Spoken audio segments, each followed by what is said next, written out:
सप्रेम साहेब बंदगी। सदगुरु कबीर साहब के चरण कमलों में चरण बंदगी।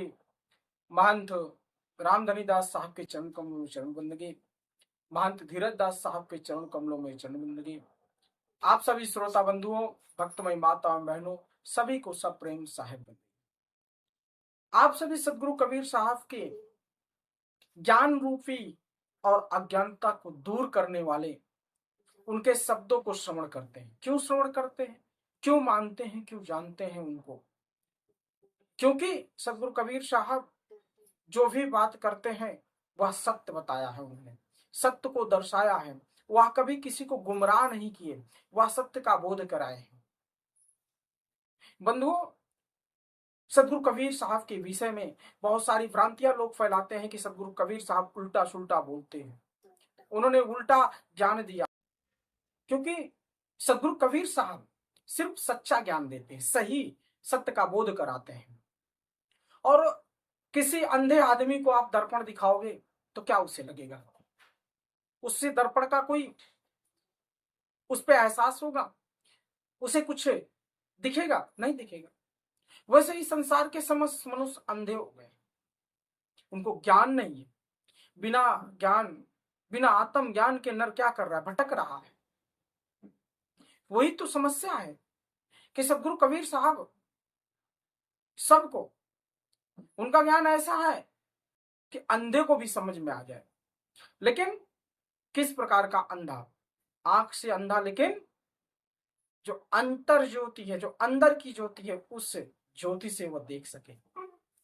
जब उस ज्योति से वह देखता है तब उसे समस्त ज्ञानों का दर्शन होता है। सदगुरु कबीर साहब ने सदगुरु कबीर साहब समझाते हैं, वह कहते हैं कि अंध सुदर्पण वेद पुराना, अंध सुदर्पण देव वेद पुराणा, दरबी कहा महारस जाना, जस खर चंदन लायो भारा, परिमल वासना जानो गवा। कहा कबीर खोजे आसमाना, और तो ना मिले जो जाए अभिमाना। तो सदगुरु कबीर साहब क्या बता रहे हैं, क्या समझा रहे हैं? किसी अंधे को अगर दर्पण दिखाने का काम करोगे, किसी अज्ञानी पुरुष को बताने का काम करोगे, उसको ज्ञान ही नहीं है, उसे समझ ही नहीं है, तो क्या समझेगा? जिस प्रकार से अगर बहुत सारे व्यंजन बने हो और उस व्यंजन में जो करछली होती है, वह करछली इधर से उधर टहलती रहती है, लेकिन उसे स्वाद का क्या पता? उसे तो कुछ समझ में नहीं आता, उसे कुछ इस चीज का ज्ञान ही नहीं है। और आपने देखा होगा कि जैसे किसी गधे के ऊपर चंदन की लकड़ी काट कर रख दी जाए, उसके गट्ठे को रख दिया जाए और चंदन के गट्ठे को वह ढोता हुआ रहे, लेकिन उसको क्या कुछ पता ही नहीं, समझ ही नहीं आता कि उसके ऊपर क्या लदा हुआ, क्या नहीं लदा हुआ है, क्या है क्या नहीं है। उसी प्रकार से सदगुरु कबीर साहब कहते हैं, व्यक्ति तो इधर उधर खोज रहा है ज्ञान के लिए, उस चीज को इधर उधर खोज रहा, अपने अंतर आत्मा में खोजने का प्रयास नहीं कर रहा है। जब तक तुम अपने अंतर आत्मा के अंदर नहीं खोजोगे, जब तक अपने अंतर आत्मा को नहीं जगाओगे, तुम्हें कहाँ ईश्वर मिलेंगे, कहाँ भगवान मिलेंगे, कहाँ परमात्मा मिलेंगे? कहीं नहीं मिलेंगे।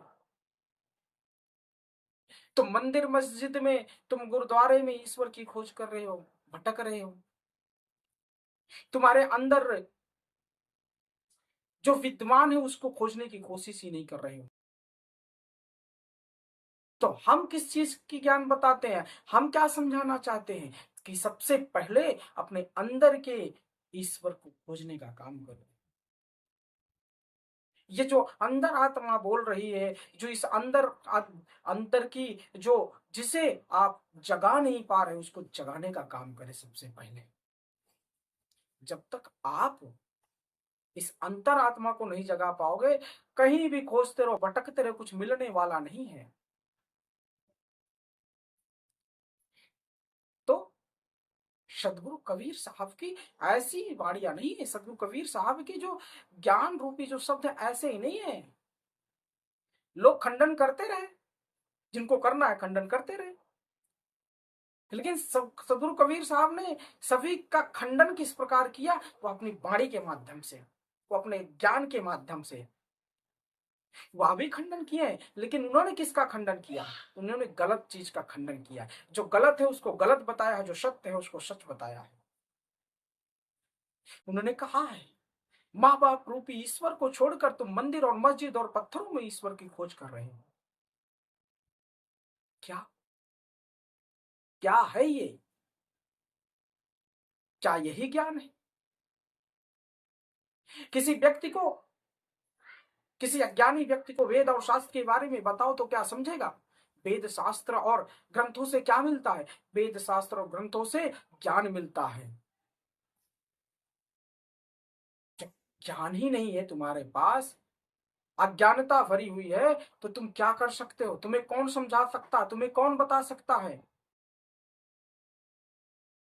इसलिए सबसे पहले अपने अंदर के ज्ञान को जगाओ। संतों के पास बैठो, सज्जन के पास बैठे हो, ऐसा नहीं किसी जुआरी शराबी साथी बैठ जाओ, यहाँ वहां की बातें करने वाले को लोग के पास बैठोगे तो यहाँ वहां की बातों को आप सुनोगे, समझोगे और उन्हीं को जानोगे। और आप किसी संत के पास, किसी सज्जन के पास बैठोगे तो तुम्हें सत्य बताएगा, सही बताएगा। किसी चोर और लुटेरे के पास बैठोगे तो तुम्हें चोरी, हिंसा, अहिंसा, हिंसा या क्या सिखाएगा वो? किसी हिंसावादी के पास बैठोगे तो हिंसा सिखाएगा, किसी अहिंसावादी के पास बैठोगे तो वो अहिंसा सिखाएगा।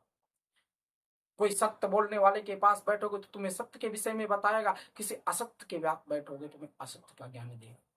तो या तो तुम्हें डिसाइड करना है कि तुम्हें क्या ज्ञान चाहिए और कौन सा ज्ञान चाहिए। अंधे बनकर जीवन मत जियो, आंखें होकर भी अंधा ना बनो, सदगुरु कबीर साहब कहते हैं।